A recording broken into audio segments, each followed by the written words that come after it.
On the morning of September 11, 2001, 19 men armed with box cutters directed by a man on dialysis in a cave fortress halfway around the world using a satellite phone and a laptop directed the most sophisticated penetration of the most heavily defended airspace in the world, overpowering the passengers and the military combat-trained pilots on 4 commercial aircraft before flying those planes wildly off course for over an hour without being molested by a single fighter interceptor. These 19 hijackers, devout religious fundamentalists who like to drink alcohol, snort cocaine, and live with pink-haired strippers, managed to knock down 3 buildings with 2 planes in New York, while in Washington a pilot who couldn't handle a single-engine Cessna was able to fly a 757 in an 8,000-foot descending 270-degree corkscrew turn to come exactly level with the ground, hitting the Pentagon in the budget analyst office where DoD staffers were working on the mystery of the $2.3 trillion that Defense Secretary Donald Rumsfeld had announced missing from the Pentagon's coffers in a press conference the day before, on September 10th, 2001. Luckily, the news anchors knew who did it within minutes. Osama bin Laden. The pundits knew within hours. Osama bin Laden. The administration knew within the day. Terrorists who committed these acts and those who harbor them. And the evidence literally fell into the FBI's lap. That a hijacker's passport was found blocks from the World Trade Center crash site, if you can believe that.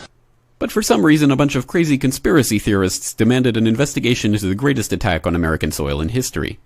That investigation was delayed, underfunded, set up to fail, a conflict of interest, and a cover-up from start to finish. It was based on testimony extracted through torture, the records of which were destroyed. It failed to mention the existence of WTC-7, Able Danger, P-TECH, Sibel Edmonds, OBL and the CIA, and the drills of hijacked aircraft being flown into buildings that were being simulated at the precise same time that those events were actually happening. It was lied to by the Pentagon, the CIA, the Bush administration, and as for Bush and Cheney, well, no one knows what they told it because they testified in secret, off the record, not under oath, and behind closed doors.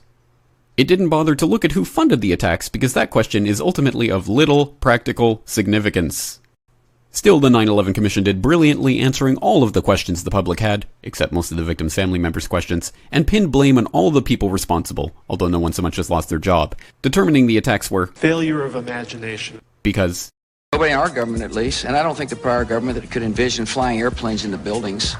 Except the Pentagon, FEMA, NORAD, and the NRO.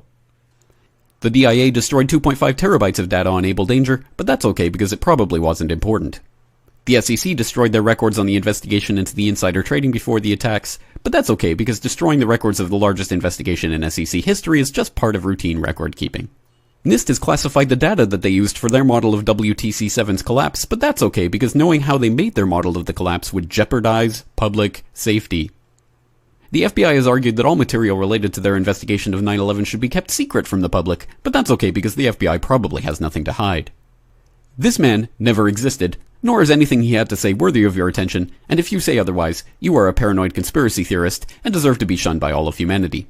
Likewise him, and her. And her, and her, and him. Osama bin Laden lived in a cave fortress in the hills of Afghanistan, but somehow got away. Then he was hiding out in Tora Bora, but somehow got away. Then he lived in Abbottabad for years, taunting the most comprehensive intelligence dragnet employing the most sophisticated technology in the history of the world for a decade, releasing video after video with complete impunity and getting younger and younger as he did so, before finally being found in a daring SEAL team raid which wasn't recorded on video, in which he didn't resist or use his wife as a human shield, and in which these crack special forces operatives panicked and killed this unarmed man, supposedly the best source of intelligence about those dastardly terrorists on the entire planet. Then they dumped his body in the ocean before telling anyone about it. Then a couple dozen of that team's members died in a helicopter crash in Afghanistan. This is the story of 9/11, brought to you by the media which told you the hard truths about his head could be seen to move violently forward. And they took the babies out of the incubators. And mobile production facilities. And the rescue of Jessica Lynch. If you have any questions about this story, you are a batshit paranoid tinfoil dog-abusing baby hater and will be reviled by everyone. If you love your country and or freedom, happiness, rainbows, rock and roll, puppy dogs, apple pie, and your grandma, you will never ever express doubts about any part of this story to anyone. Ever. This has been a public service announcement by the Friends of the FBI, CIA, NSA, DIA, SEC, MSM, White House, NIST, and the 9/11 Commission. Because ignorance is strength.